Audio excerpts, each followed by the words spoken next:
हाची सुबोध गुरूंचा या आध्यात्मिक चॅनेलच्या नवीन अपडेट्ससाठी चॅनेलला सबस्क्राईब करा, सोबत बेल आयकॉनवरतीही क्लिक करा।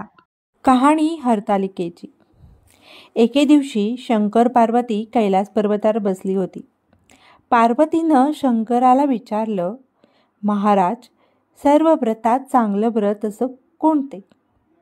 श्रम थोडे आणि फळ पुष्कळ असं एखादं व्रत असलं तर मला सांगा, आणि मी कोणत्या पुण्याईनं आपले पदरी पडले हेही मला सांगा।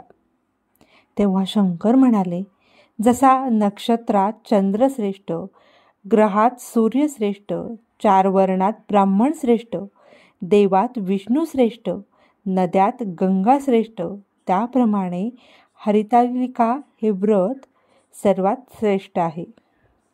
ते तुला सांगतो।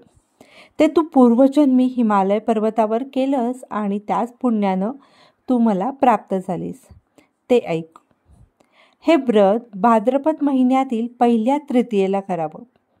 ते पूर्वी तू कसं केलंस ते मी तुला आता सांगतो। तू लहानपणी मी तुला प्राप्त व्हावं म्हणून मोठं तप केलंस। 64 वर्ष तर झाडांची पिकली पानं खाऊन होतीस। थंडी, पाऊस, ऊन ही तिन्ही दुःख सहन केलीस। तुझे श्रम पाहून तुझ्या बापाला फार दुःख झालं व अशी कन्या कोणाला द्यावी अशी त्याला चिंता पडली।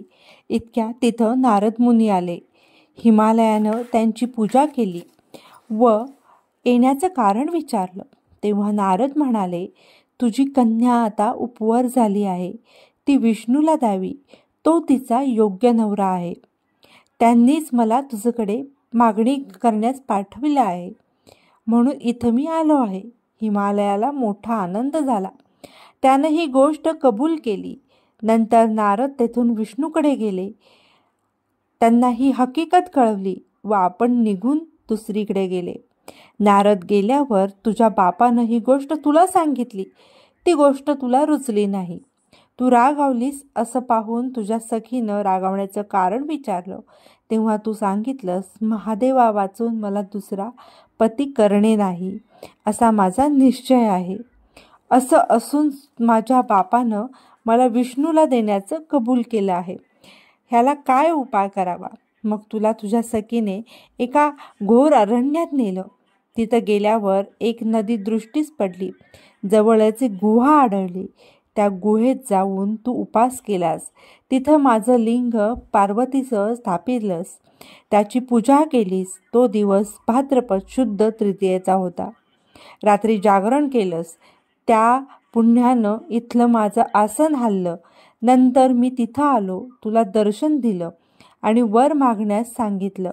तू म्हणालेस, तुम्ही माझे पती व्हावं, याशिवाय दुसरी इच्छा नाही।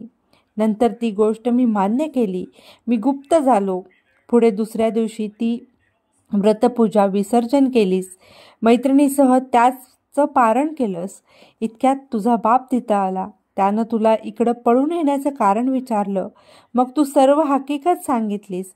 पुढं त्यानं तुला मला देण्याचं वचन दिलं। तुला घेऊन घरी गेला। मग काही दिवसांनी चांगला मुहूर्त पाहून मला अर्पण केली। अशी ह्या व्रतानं तुझी इच्छा पूर्ण झाली। याला हरितालिका व्रत असे म्हणतात। त्याचा विधी असा आहे की ज्या ठिकाणी हे व्रत करावयाचं आहे त्या ठिकाणी तोरण बांधावं, केळीचे खांब लावून ते स्थळ सुशोभित करावं, पुढं रांगोळी घालून पार्वतीसह महादेवाचं लिंग स्थापन करावं, षोडोपचारांनी त्याची पूजा करावी, मनोभावे त्याची प्रार्थना करावी, नंतर ही कहाणी करावी व रात्री जागरण करावं। या व्रतानं प्राणी पापापासून मुक्त होतो, 7 जन्माचं पातक नाहीसं होतं, राज्य मिळतं, स्त्रियांचं सौभाग्य वाढतं। ह्या दिवशी बायकांनी जर काही खाल्लं तर 7 जन्म वंध्या होतात, दरिद्र येतं व पुत्रशोक होतो। कहाणी ऐकल्यावर सुवासिनींना यथाशक्ती वाण द्यावं। दुसरे दिवशी उत्तर पूजा करावी आणि व्रताचं विसर्जन करावं।